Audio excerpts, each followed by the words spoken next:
Bom, pessoal, a nossa próxima estabilidade refere-se ao cipeiro. Vamos ver quais são os requisitos para o cipeiro adquirir a sua estabilidade. O empregado deve ser eleito membro da CIPA na representação dos empregados, ainda que suplente. Então, veja bem, para o cipeiro ter estabilidade, ele precisa ser eleito titular ou suplente, tá? Veja bem que quem é representante do empregado na CIPA não é eleito, logo não tem estabilidade, tá bom? Então vamos verificar o que diz o artigo 10, inciso 2, a linha A do ADCT. É vedada a dispensa arbitrária, né, ou sem justa causa, até que seja promulgada uma lei complementar. Continuando aqui. Do empregado eleito para cargo de direção de comissões internas de prevenção de acidentes, CIPA, desde o registro da candidatura até um ano após o final do seu mandato. Quando ele é eleito, toma posse, passa a executar lá a função de cipeiro, acabou o mandato, ainda tem mais um ano de estabilidade. O artigo 165 da CLT diz o seguinte, ó, os titulares da representação dos empregados na CIPA, de novo ele fala, ó, representação dos empregados, não empregadores, não poderão sofrer despedida arbitrária, entendendo-se como a tal a que não se fundar em motivo disciplinar, uma justa causa, técnica, não está exercendo a sua função com propriedade ali, né, com uma deficiência técnica, econômico ou financeiro. Então, por exemplo, nesse momento de pandemia, que muitas empresas estão ruins financeiramente, elas podem demitir um cipeiro com estabilidade.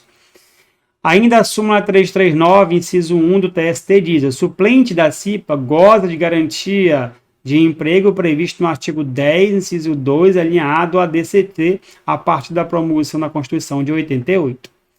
O cipeiro, segundo o artigo 165 da CLT, pode ser demitido por motivo, como nós falamos, disciplinar, técnico, econômico ou financeiro, né? Parágrafo único. Ocorrendo a despedida, caberá ao empregador, em caso de reclamação à Justiça do Trabalho, comprovar a existência de qualquer dos motivos mencionados neste artigo, ou seja, técnico, econômico, disciplinar, financeiro, sob pena de ser condenado a reintegrar o empregado, né? Prazo da estabilidade. Como nós falamos, registro da sua candidatura, vai participar de um programa, de um ato de eleição. Se for eleito, do registro até a eleição. Se for eleito, permanece com a estabilidade até um ano após o final do mandato. Tá? Não pode ser desligado o empregado que é eleito. De novo, quem representa o empregador não tem estabilidade. Tá? Vamos lá, não terá estabilidade o empregado cipeiro que pede demissão com o aval do sindicato, segundo o artigo 500 da CLT, como nós falamos ainda há pouco nas outras hipóteses de estabilidade. Tá? O empregado que é demitido por justa causa. Então, a justa causa, como nós falamos também, ela quebra ali a estabilidade se ele foi enquadrado, né, em uma daquelas hipóteses do artigo 482 da CLT, e se for uma falta grave o suficiente para rescindir o contrato, não precisa nesse cara também ação de inquérito judicial para apuração de falta grave. Cometeu o ato grave o suficiente para rescindir o contrato de trabalho por justa causa, ele pode ser desligado normalmente sem a ação de inquérito, tá? Mas, professor, eu sou teimoso, eu quero entrar com a ação de inquérito. O juiz não vai analisar o mérito dessa ação. Por quê? Para você entrar com uma ação, seja no seu trabalho, seja na área civil, você precisa preencher os requisitos da ação. E segundo o novo Código de Processo Civil, os requisitos da ação são legitimidade e interesse. Legitimidade você tem, porque você é o empregador, mas você não tem interesse, porque não há em lugar nenhum uma obrigação para você entrar com uma ação para demitir o seu empregado por justa causa. Você pode demitir se você entender que é motivo de justa causa. Cabe a esse empregado, se não gostou daquela aplicação da justa causa, entrar com uma ação de anulação da justa causa no seu trabalho, e como ele tem estabilidade, pedir, né, após a anulação, a sua reintegração no trabalho, se ainda tiver no prazo da estabilidade. Ok?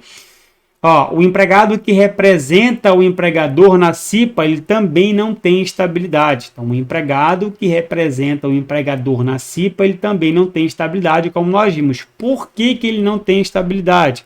Tá? Porque ele não é eleito, ele é indicado. Então, muito cuidado que o presidente da CIPA, ele é indicado pelo empregador. Ele não passa por um processo de eleição. Então, nesse caso, ele não tem estabilidade. A outra situação é quando ocorre a extinção do estabelecimento. Ocorrendo a extinção do estabelecimento, segundo o TST, por meio da súmula 339, não há por que permanecer estabilidade do empregado. Lembra que nós falamos, as únicas pessoas que permanecem com a estabilidade após a extinção do estabelecimento é a gestante e o acidentado, porque a garantia aqui é pessoal e não do cargo para qual ele exerce na empresa, né? Pelo qual ele exerce na empresa. Então aqui o cipeiro acabou a empresa, acabou a estabilidade. Digo mais, às vezes a empresa nem acaba, mas é uma empresa da construção civil que estava sendo contratada para executar uma obra e acabou essa obra, o TST entende que acaba a estabilidade daquele cipeiro que era responsável por essa obra. Tá? Então, coloquei julgados, inclusive, esses julgados saíram no informativo 94 do TST. Tá ok?